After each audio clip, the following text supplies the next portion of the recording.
नमस्कार, मी डॉक्टर दीपाली अभिषेक आंबिके. मी बालरोग तज्ञ आहे आणि गेली 8 वर्ष यशवंतराव चव्हाण मेमोरियल हॉस्पिटल संत तुकाराम नगर पिंपरी इथे कार्यरत आहे.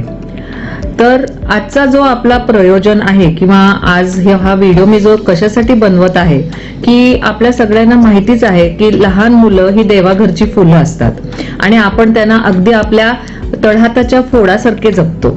त्यांना थोडेही काही झाले, आजारी पडले, सर्दी, खोकला, ताप, तर आपला अगदी जीव कळवळून येतो. आणि हे झाले शारीरिक दुखणे. पण त्याचबरोबर सगळ्यात महत्वाचं मानसिक वाढ आणि मानसिक दुखणे पण असते.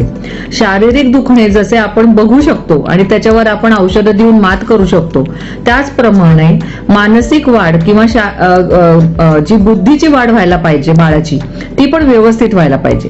ती जर वेळोवेळी व्यवस्थित झाली तरच बाळाचे सर्वांगीण विकास होणे शक्य होते. शारीरिक आणि मानसिक वाढ हे बरोबरीने चालू राहणे फार गरजेचे आहे.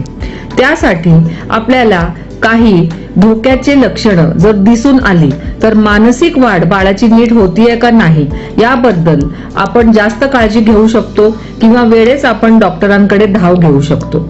तर बाळ जन्मल्या ते बाळ साधारण 5 वर्षाचे होईपर्यंत मानसिक आणि शारीरिक वाढ योग्य प्रमाणात होणे गरजेचे असते.